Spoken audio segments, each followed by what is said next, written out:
ও ইমানদার আল্লাহর গোলাম, ইনকাম করো কম কিন্তু হালাল পন্থায় করো, বেশি ইনকাম করো হালাল পন্থায় করো, কোনো সমস্যা নাই। বলো তুমি ব্যবসা করলা, ব্যবসার মধ্যে ভালো ডাল আর খারাপ ডালের সাথে মিক্সার করে দিলা, এবার বলো তোমার ব্যবসাটা ইচ্ছা করে হালাল ব্যবসাটাকে তুমি হারাম বানায়া দিলা, কথা ঠিক কিনা?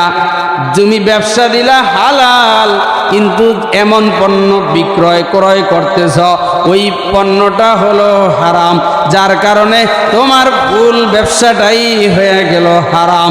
ইমানদার আল্লাহর গোলাম, আমরা বলতে চাই হুজুর এত নামাজ পড়ি তারপরেও বিপদ যায় না, এত নামাজ পড়ি তারপরেও কবুল হয় না, কেন হবে? তোমার আমার ইনকাম হালাল কিনা? তোমার আমার যদি ইনকাম হালাল হয় প্রত্যেকটা সিজদা আল্লাহর কাছে কবুল হবে। তোমার আমার ইনকাম যদি হালাল হয় প্রত্যেকটা সন্তান মানুষের মতো মানুষ হবে। শুধু আলেমের সন্তানই আলেম হবে, শুধু হাফেজের সন্তানই হাফেজ হবে, বিষয়টা কিন্তু এমন না। বরং এমন মানুষের সন্তানও বড় আলেম হইতে পারে, বড় হাফেজ হইতে পারে যদি ওই লোকটার ইনকাম হয় হালাল। ইনকাম হয় কি? হালাল। ও ইমানদার আল্লাহর গোলাম, বাবা যত টাকা, যত বাড়ি, যত গাড়ি সব কিছু থাকবে পরি, তুমি আর আমি যাব চলি খালি হাতে, কিছুই যাবে না, কিছুই যাবে না। হ্যাঁ, যদি হালাল ইনকাম করতে পারি ওই হালাল ইনকামটা তোমার আর আমার সাথে যাবে, এর ফায়দা আসবে। হে দুনিয়ার মানুষ, কুলু মিম্মা ফিল আরদ হালালান তাইয়্যিবা, দুনিয়ার জমিনে যা আছে হালাল এবং উত্তম ওই জিনিসগুলো তোমরা ভক্ষণ করো। وقال النبي عليه الصلاة والسلام الحلال بين والحرام بين وبينهما مشبهات। রাসূলুল্লাহ সাল্লাল্লাহু আলাইহি ওয়াসাল্লাম বলেন, যেই জিনিসটা হালাল বান্দার জন্য ওটা মানুষের কাছে স্পষ্ট, যেই জিনিসটা হারাম ওই জিনিসটা মানুষের কাছে স্পষ্ট।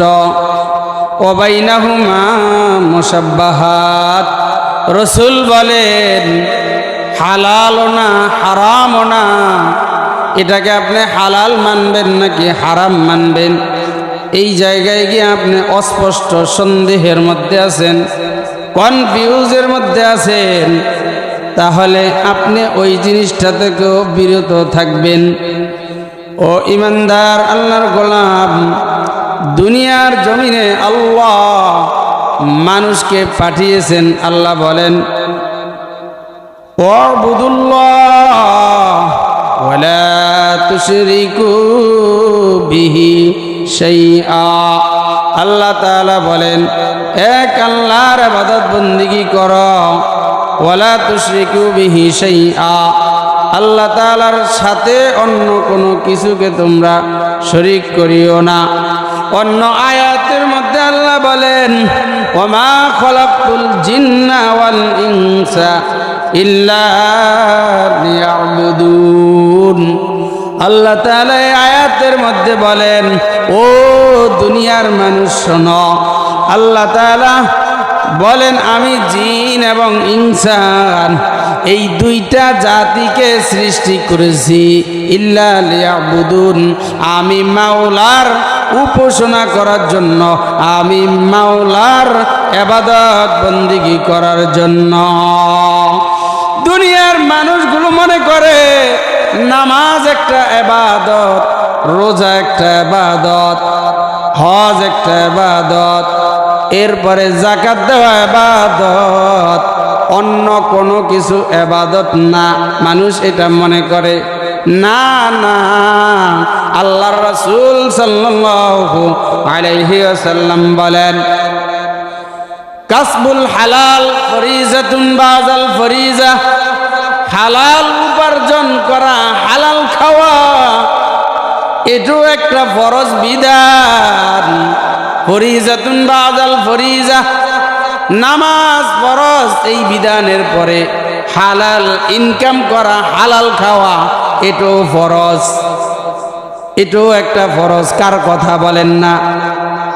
নবীজির কথা। কার কথা? নবীজির কথা।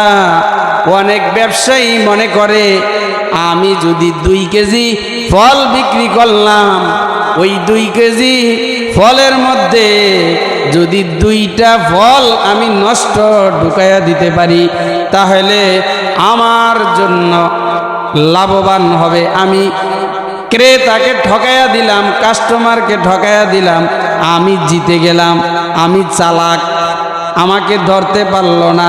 আমি 2টা পচা মাল ভালো মালের সাথে মিশাইয়া দিলাম।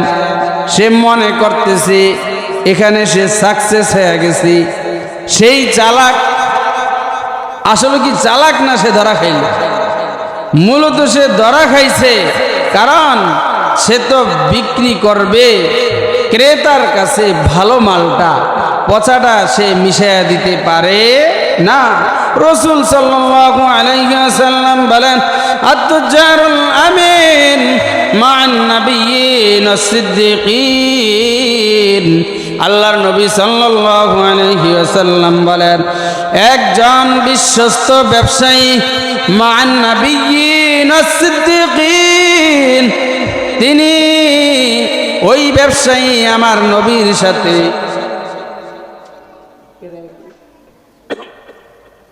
সিদ্দিকিনদের সাথে তারা জান্নাতে যাইবে। বলি না সুবহানাল্লাহ। কোথায় যাবে? ব্যবসায়ীরা জান্নাতে যাবে। কখন জান্নাতে যাবে? যখন ব্যবসায়ী বিশ্বস্ত হবে। যেই ব্যবসায়ী সিদ্দিকিনদের মতো ব্যবসা করবে। নবীরা ব্যবসা করছেন, সাহাবাই কেরামও ব্যবসা করেছেন। তাহলে বুঝতে হবে ব্যবসা করাও একটা ইবাদত। কিন্তু আমার ব্যবসা হতে হবে একেবারে স্বচ্ছ, একেবারে স্পষ্ট। আমার ব্যবসার মধ্যে কোনো ধোঁকাবাজি থাকতে পারবে না। আমরা চাই আমাদের সন্তানকে মানুষ করতে, আমরা চাই আমাদের সন্তানগুলিকে দিনদার বানাইতে, আল্লাহওয়ালা বানাইতে। ও ইমানদার আল্লাহর গোলাম, আমার সন্তানকে আমি হাফেজ বানাইতে চাই। ছাত্ররা মুরব্বীদেরকে সাইড করে জায়গা দিয়ে দেয় রুমের মধ্যে। আমি আমার সন্তানকে একজন হাফেজ বানাইতে চাই, আমি আমার সন্তানকে একজন আলেম বানাইতে চাই, আমি আমার সন্তানকে একজন মুফতি বানাইতে চাই। অথচ আমি সন্তানের গার্ডিয়ান, আমি সন্তানের দায়িত্বশীল। আমার ইনকামের মধ্যে ভেজাল, আমার ইনকাম হালাল না। আমি কোনটা সুদ সেটাও আমি লক্ষ্য করি না, যাচাই বাছাই করি না। কোনটা ঘুষ সেটাও আমি যাচাই বাছাই করি না। কোনটা আমার জন্য হালাল সেটাও আমি যাচাই করি না। কোনটা আমার জন্য হারাম সেটাও আমি যাচাই করি না।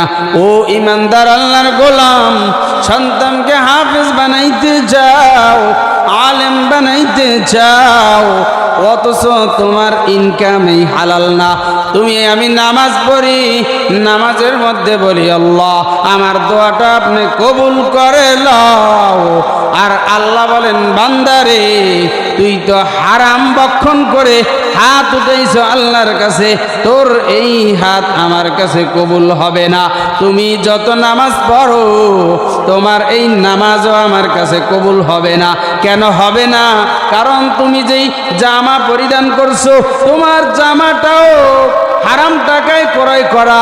তুমি যেই টুপিটা ক্রয় করেছ ওই টুপির টাকাটাও হারাম টাকায় ক্রয় করা। তুমি যে লুঙ্গি পরিধান করছো তোমার ওই লুঙ্গিটাও হারাম টাকায় ক্রয় করা। তুমি যেই পাঞ্জাবি পরছ, তুমি যেই শার্ট প্যান্ট পরছ ওগুলো তোমার হারাম টাকায় ক্রয় করা। বলো ওই ধরনের হারাম টাকার ইনকাম দিয়া তুমি আর আমি হাজারো তাহাজ্জুদ পড়ি, তোমার আর আমার এই তাহাজ্জুদ কি আল্লাহর কাছে কবুল হবে? নামাজ পড়ব কিন্তু খাবো হারাম, তাহলে বলো তোমার আর আমার এই নামাজ কি কবুল হবে? তুমি হজ করো, হজের টাকার মধ্যে ভেজাল, উমরা করলাম, উমরার টাকার মধ্যে ভেজাল। তুমি উমরার টাকা হজের টাকার মধ্যে কিছু ঢুকাইলা ঘুষের টাকা, কিছু ঢুকাইলা সুদের টাকা, আর কিছু ঢুকাইলা হালাল টাকা। এখন দেখবেন 1 মণ দুধের মধ্যে কোনো বান্দা যদি মাত্র 2 ফোঁটা সোনা দিয়া দেয়, এবার বলেন তো দেখি আপনারা কেউ আছেন ওই 2 ফোঁটা সোনা পড়ার কারণে ওই 2 মণ বা 1 মণ দুধ এখান থেকে আর কেউ পান করবে? না, না করবে না। কারণ সবাই জানে যত বড় দুধ হোক, যত হালাল হোক, এই হালালের মধ্যে সোনা পড়ছে, এটা হারাম। হালাল আর হারাম যখন মিশ্রিত হয়ে যায়, দুনিয়ার মানুষ খাইতে চায় না, কথা ঠিক কিনা? গরুর গোস্ত খায় মানুষ অনেক মজা করে, কিন্তু যদি জানতে পারে এই গরুর গোস্তের মধ্যে কিছু মরা গরুর গোস্ত ঢুকাইয়া দিছে, এইবার বলেন তো দেখি কেউ খাবে? না, না।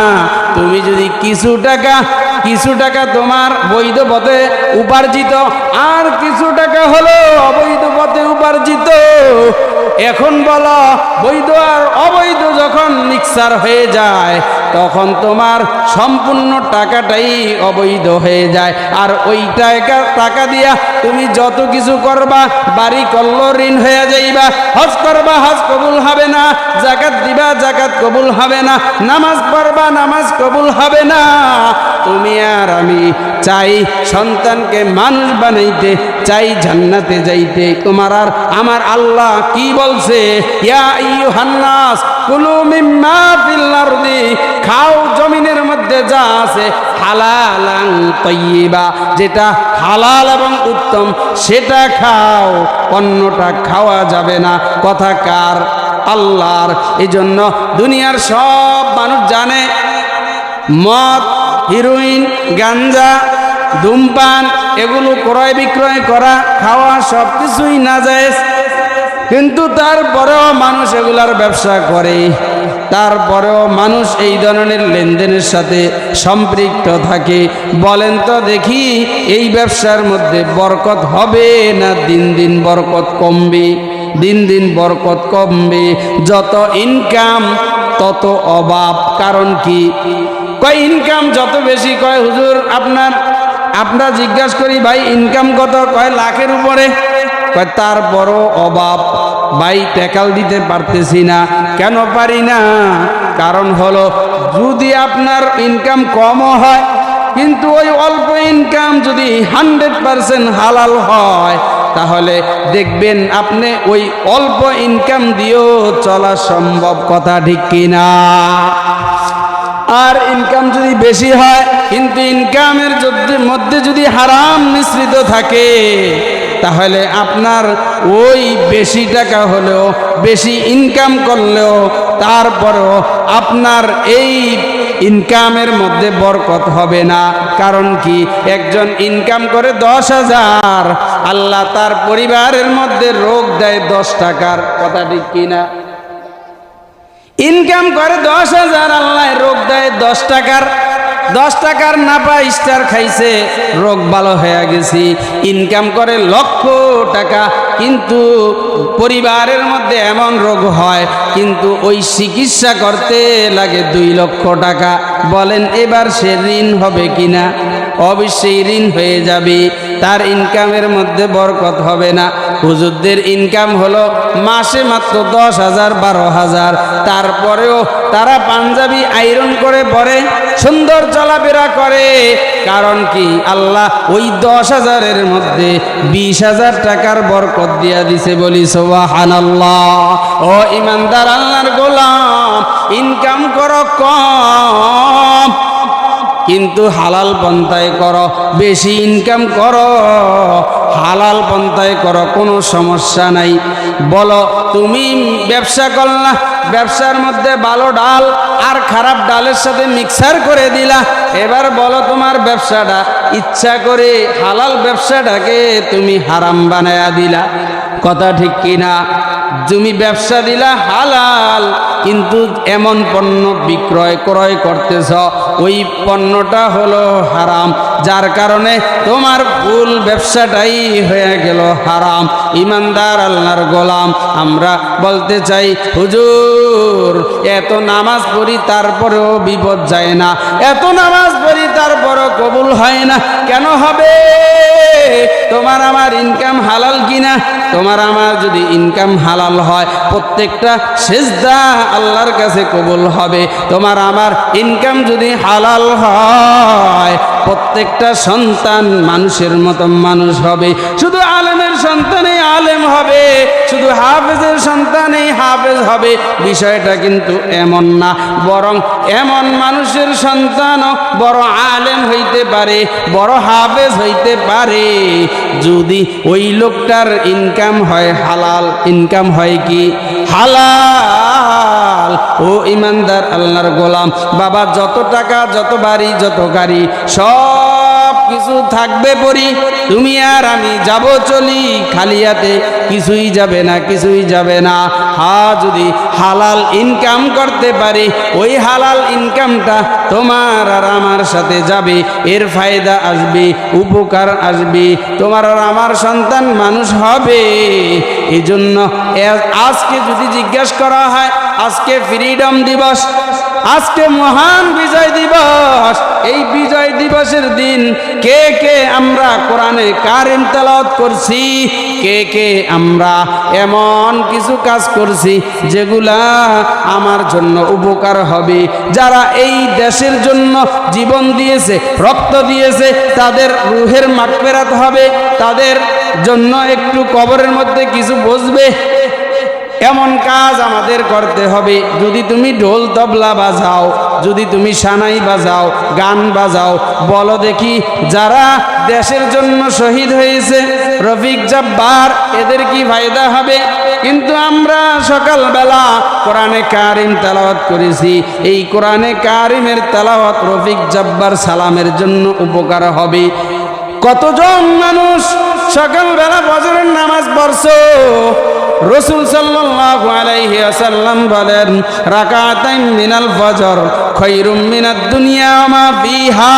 দুনিয়া এবং দুনিয়ার মধ্যে যা কিছু আছে, ফজরের 2 রাকাত নামাজ, মনে করেন এই নারায়ণগঞ্জটা, পুরা নারায়ণগঞ্জের মালিক একজনে।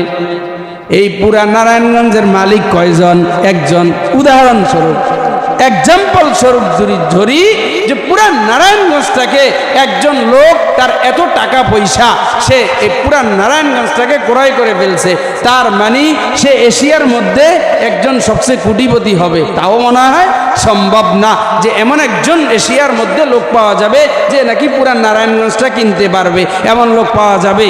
যাবে না। ধরে নিলাম যদি পাওয়াও যায়, তাহলে ওই লোকটায় যত কোটি লক্ষ মালিক, বিলিয়ন বিলিয়নের ট্রিলিয়নের মালিক হবে, এর চাইতে বড় মালিক, এর চাইতে বড় পাওনা ওয়ালা হলো যে নাকি আজকে ফজরের 2 রাকাত ফরজ নামাজ পড়েছে। ওই 2 রাকাত ফরজ নামাজ এই দুনিয়ার সব ধন সম্পদ, রাসূল বলেন এর চাইতেও বেশি দামি। বলি না সুবহানাল্লাহ। এক লোক, এক ইহুদি যাইতেছে রাস্তা দিয়া, জিজ্ঞাসা করছে মুসলমানকে, মুসলমান ভাই, আপনাদের কি জুমার নামাজে লোক বেশি হয় নাকি এই ফজরের নামাজে লোক বেশি হয়? তো ওই লোক বলতেছে, মুসলমান লোকটা ইহুদিকে বলতেছে, ভাই আমাদের জুমার নামাজে লোক বেশি হয়, কিন্তু ফজরের নামাজে লোক কম হয়। ডোন্ট প্রবলেম, আমাদের কোনো টেনশন নাই, আমরা টেনশন মুক্ত। ইহুদিরা বলতেছে, আমরা যেই দিন দেখব আপনাদের জুমার মুসল্লি হবে, ফজরের নামাজের মুসল্লি, ওই দিন থেকে আমরা টেনশন করে যাব যে আমাদের ইহুদির সংখ্যা শেষ হয়ে যাবে, পুরা পৃথিবীতে মুসলমান জয় করবে, মুসলমান মার খাবে না, মুসলমান মার দিবে, ইহুদি বেঈমানের গোষ্ঠী এই পৃথিবী থেকে পালাতে বাধ্য হবে। চিল্লায়া বলেন ঠিক কি না? তাহলে বুঝতে হবে, ইহুদি বলছেন যেহেতু তোমাদের ফজরের মুসল্লি জুমার মুসল্লির মতো হয় না, তার মানে আমাদের কোনো টেনশনও নাই, তার মানে তোমরা ওই যতদিন তোমাদের জুমার মুসল্লি ফজরে হবে না ততদিন তোমরা বিধর্মীদের হাতে মার খাইতেই থাকবা। তার মানে তোমাদের আমল ভালো না। কি ভালো না? আমল ভালো না আমাদের। যার কারণে আমরা অনেক বলি যে হুজুর দেশে এত হুজুর, এত আলেম, এত মসজিদ, এত মাদ্রাসা, কয় হুজুর এর পরেও কেন এত সুদ ঘুষের সয়লাভ, এর পরেও কেন এত পরিমাণ হানাহানি, মারামারি, খুনাখুনি, জিনা, ব্যভিচার, এগুলা হুজুর এত বেশি কেন? এর কারণ হলো একটাই, যে আমরা ইসলামের মধ্যে পরিপূর্ণরূপে দাখিল করতে হবে। আল্লাহ তাআলা বলেছেন, ইয়া আইয়ুহাল্লাযীনা আমানু উদখুলু ফিস-সিলমি কাফা, হে ঈমানদাররা তোমরা ইসলামের মধ্যে প্রবেশ করো, তো পরিপূর্ণরূপে প্রবেশ করো। মানে কি পরিপূর্ণরূপে? মনে করেন আমি 4 ওয়াক্ত নামাজ পড়লাম, জোহর পড়ি, আসর পড়ি, মাগরিব পড়ি, এশার পড়ি, কিন্তু ফজর পড়ি না, তার মানে আমি পরিপূর্ণ ইসলামের মধ্যে প্রবেশ করতে পারি নাই।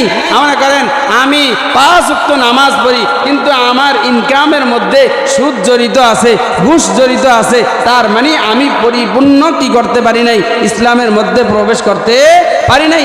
আল্লাহ তাআলা বলেন, আফা তুমিনুনা বিবাদিল কিতাবি ওয়া তাকফুরুনা বিবাদ, ভাই তোমরা কি এই কিছু কিতাবের কিছু অংশ তোমরা স্বীকার করবা আর কিছুকে অস্বীকার করবা?